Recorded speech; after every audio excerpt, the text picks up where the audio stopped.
Of course, I'm sure you will have seen, I don't believe you've commented on it yet, but the current Secretary General, Fikile Mbalula, came out quite, I mean, I'll use my words, you don't have to agree with them, but quite viciously against you. I actually have the clip here, and I wanted to just play it so that I get the wording right. We'll put it up for our audience. I'm sure you've seen it already. Yeah. But Yengeni is nothing else but a political Casanova.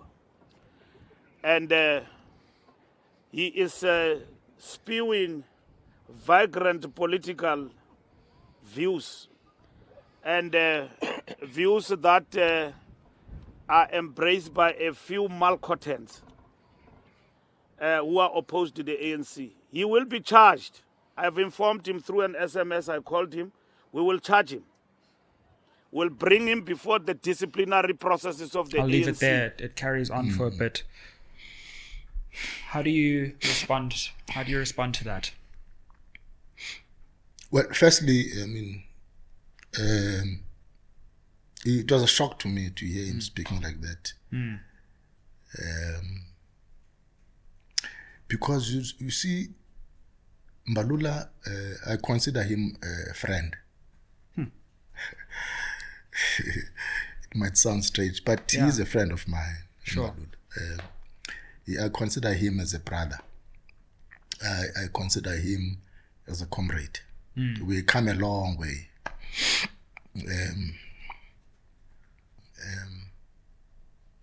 But he has done that before. It's not the first time that he has called me names in public. But I've never done it myself in response or at any other time.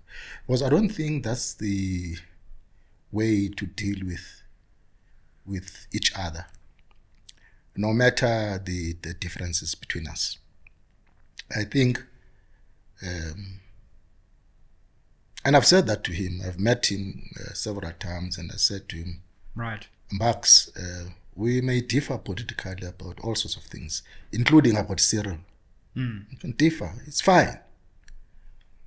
But I think we must retain our comradeship and our friendship and our brotherhood, despite all these political differences.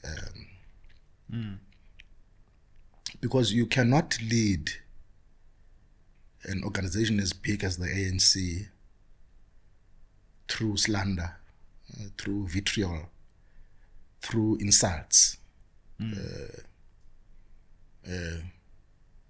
name calling. Yes, you should be firm in terms of asserting discipline, but it must be done with respect. I'm not in Mbalula's age group. I'm far, far older than Mbalula. And I respect him for his leadership in the ANC as SG. That's why, even if he was not a leader, I would not name call him in public. That's not what I think is the correct thing to do. And I think partly it's because we are not cut from the same cloth. Mbalula comes from a different generation than my generation. My generation is a generation from 1976. And we joined Mkhonto-we-Sizwe, the People's Army. We call it the Glorious People's Army of Mkhonto-we-Sizwe. And I'm a proud member of MK. The original one. Yeah, the original one. I'm a proud member of the original Mkhonto-we-Sizwe. Before we were deployed in any capacity, we had to be trained to specialize in that capacity. You know, not unlike today. You become a member of the ANC, and then tomorrow you are an MP, you are a councillor, well, you are whatever. That time, before you're deployed anywhere, you had to get the necessary and requisite skills to do that job. So the way we conduct ourselves politically and organizationally is different from what is happening today. Actually, it's not even the ANC only that behaves in that way. You can see it generally speaking. I mean, in all political parties, especially on social media. Yeah, sure. People are conducting their business and conducting politics through vitriol and slander and insults, which is, an expression of the collapse of the values of the National Liberation Movement. As I say, it's an issue that affects all parties. And if you want to extend it further, you can find it all over the world.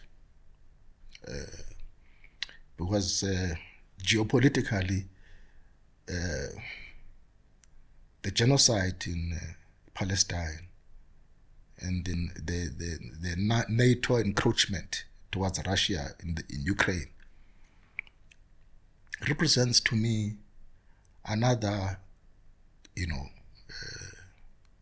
milestone in the collapse of the values of the international community. I mean, I've never seen a situation where children and babies are killed and the world watches without doing anything about it.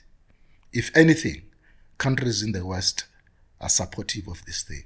So humaneness is no longer there. Respect for human life and respect for human beings is not something that is uppermost in the minds of those leaders.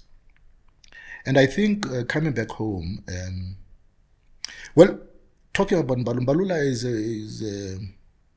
is a very gifted person in many respects. But I think the ANC and its leadership have to guide him and